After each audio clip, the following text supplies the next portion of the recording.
नामदेव जी के दादा का नाम था वामदेव। बोले वामदेव जी की एक कन्या थी। पहले के समय में विवाह जल्दी हो जाता था, तो उस कन्या का विवाह बहुत छोटी आयु में हो गया। तो बोले कि वामदेव जी की कन्या का विवाह बहुत छोटी आयु में हो गया, लेकिन क्या हुआ, विवाह उपरांत उनके पति की मृत्यु हो गई। तो 12 वर्ष की आयु में ही वह बालिका विधवा हो गई। लेकिन जब अन्यत्र माताओं को देखती, युवतियों को देखती कि उनके हाथ में बालक है, तो हृदय में कामना आती कि काश मेरे भी एक बालक हो जाए, मुझे भी ये सुख मिल जाए, माता बनने का सुख मिल जाए।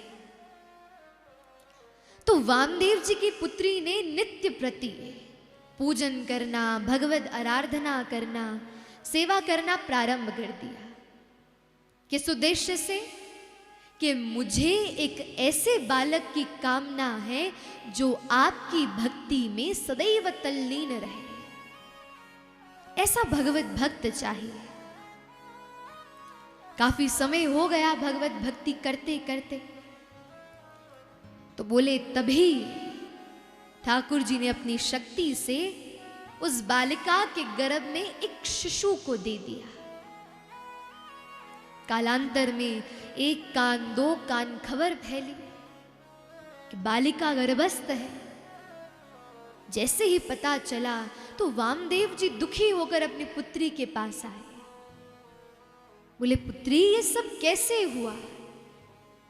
क्या तुम जानती नहीं तुम्हारे पति की मृत्यु हो गई? ये उस उपरांत कैसे संभव? तब उसने सब व्याख्यान बताया कि मैंने भगवत भजन किया और उस भजन के प्रभाव से मैं चाहती थी कि मुझे एक पुत्र मिले, जो पुत्र खूब भगवत निष्ठ हो। और जैसे ही वामदेव जी ने ये जाना कि तुम्हारे गर्भ में जो है वो वास्तविकता में भगवत अंश ही है, तो वामदेव जी इतने आह्लादित हो गए, इतने प्रसन्न हो गए। और कालांतर में जाकर जब उस बालक का जन्म हुआ तो उस बालक का नाम रखा गया नामदेव, जो एक प्रकार ठाकुर जी के ही अंश स्वरूप है। इसलिए कोई भी कामना हो तो भगवत संबंधी हो।